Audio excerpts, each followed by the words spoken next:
Do you want to start reading the Bible on a daily basis but struggle to stay consistent? You're not alone. A lot of people struggle with this. In this video, I'll show you a simple plan to make Bible reading a daily habit, and I'll give you some tips to make it stick. Stay around to the end where I'll show you a little known strategy that's helped me stay consistent with daily Bible reading for over 5 years now. Hi, I'm Wendy. Welcome to my channel where I talk about streamlining home management, productivity, and Christian living, so you can take control of your time and start doing the things that are important to you. Start with the right mindset. Reading the Bible is essential because it's God's word. It reveals who God is, his love for us, and his plan for salvation through Jesus Christ. The Bible helps us grow spiritually and gives us strength and direction for life's challenges. Reading the Bible also helps us have a deeper personal relationship with God. So approach Bible reading as a relationship, not just a task or a habit.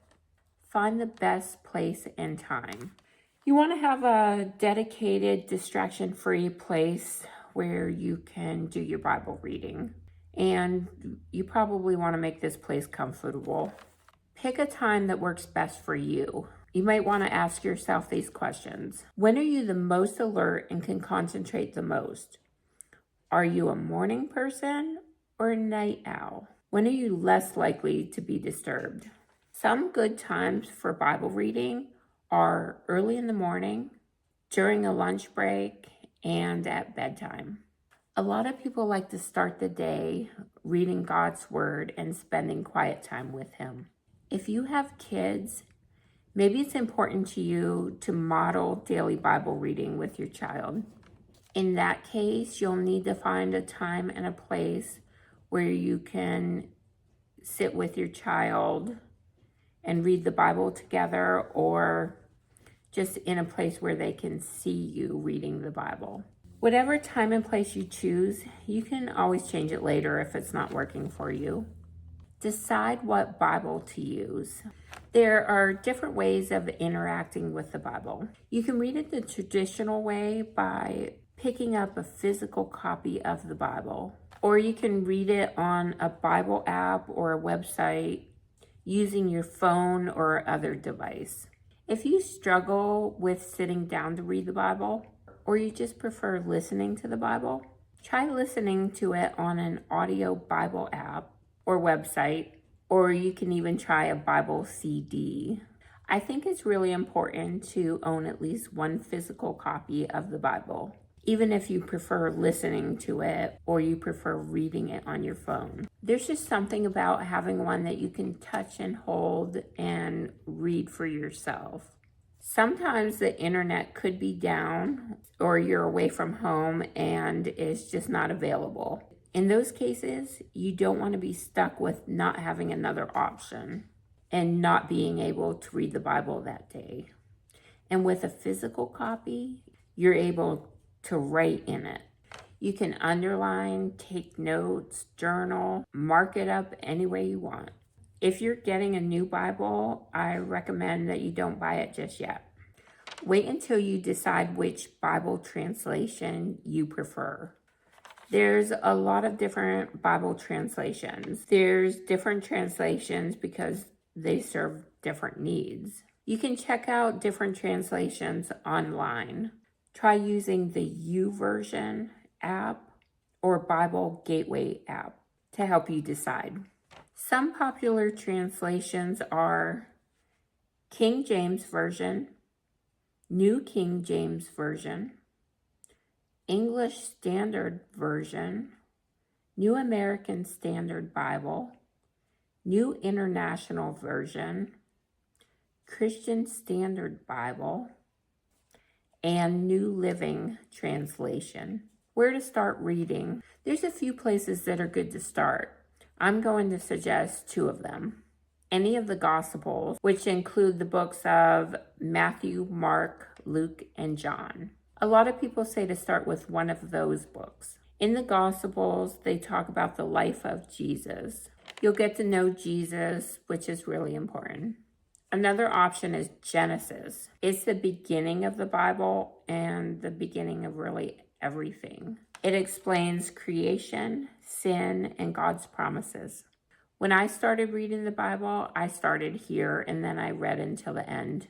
But I already had a foundation with the Bible.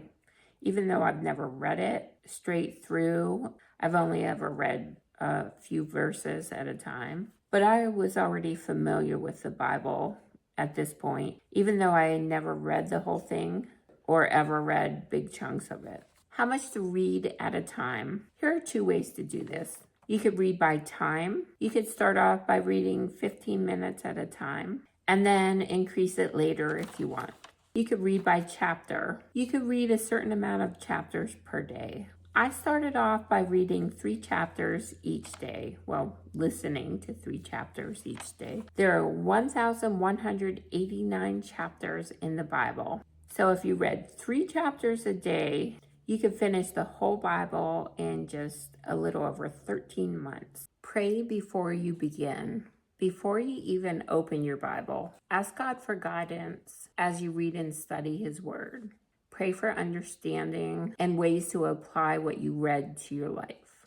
Tips. Eliminate distractions. You can put your phone on Do Not Disturb. Read when there's less people awake in your home, when it's more quiet.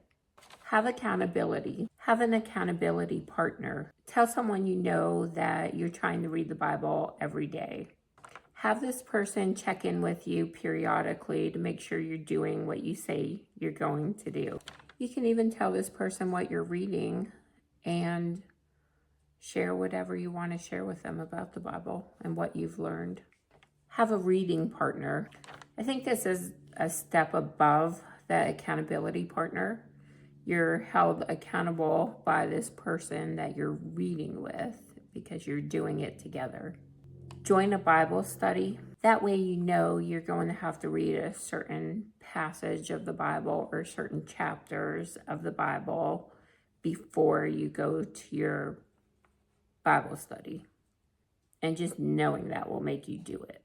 To ensure that you don't miss a day, make it a part of your daily routine, like a morning routine. Put an alarm on your phone so you don't forget. Keep your Bible in a place you'll see it every day and it'll prompt you to read it. And finally, read it whether you feel like it or you don't feel like it. Here's a strategy that I use to keep consistent in reading the Bible every day.